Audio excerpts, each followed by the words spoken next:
ወዳጄ ዛሬ የምናወራው ስለ አንተ ነው፣ ስለ እኔ ነው፣ ስለ ሁላችን የጋራ ምስጢር ነው። ብዙ ጊዜ በሰው ፊት ስንሆን ቅዱስ እንመስላለን። ልብሳችን ያምራል፣ ንግግራችን ይጣፍጣል። ነገር ግን ብቻችን ስንሆን መብራት ሲጠፋ፣ በር ሲዘጋ በውስጣችን የሚነድ እሳት አለ። የፍትወት ጾር፣ የዝሙት መንፈስ። ይህ ጦርነት ቅዱሳንንም አልተዋቸው።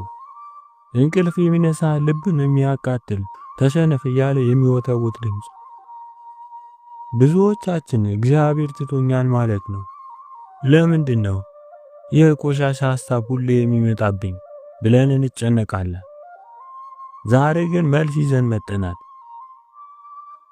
ዛሬ ወደ ገዳማውያን ዓለም እንሄዳለን። እነርሱ ይህንን እሳት እንዴት አለፉት? አንዳንዶች ወደቁ ግን አልቀሩም። አንዳንዶች ታገሉ አሸነፉ። ዛሬ የምንሰማው ታሪክ ስለ ተራ ትግል አይደለም። በመጨረሻው ላይ የምንሰማው የማይጠፋው መብራት ታሪክ ተስፋ የቆረጠውን ማንነትን እንደገና ያለመልመዋል። አብረን እንቆይ።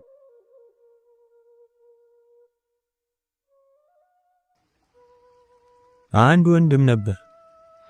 በፍትወት ጾር በዝሙት ሐሳብ ተጠቃ። ጦርነቱ ቀላል አልነበረም። ልቡ ውስጥ ቀንና ሌሊት እንደሚያቃጥል እሳት ነበር። ይህ ወንድም ምን አደረገ? ከሐሳቡ ጋር ተስማማ ወይስ አሸነፈ? ለረጅም ጊዜ ታገለ። አይሆንም፣ ይህ የኔ ሐሳብ አይደለም እያለ ተከራከረ። ከብዙ ጊዜ ጽናት በኋላ ያ እሳት ጠፋለት። ወዲያውኑም በልቡ ውስጥ ብርሃን መጣ። ነገር ግን የሁሉም ሰው ትግል እንደዚህ በዝምታ አያልቅም። ሌላ ወንድም ደግሞ ነበር።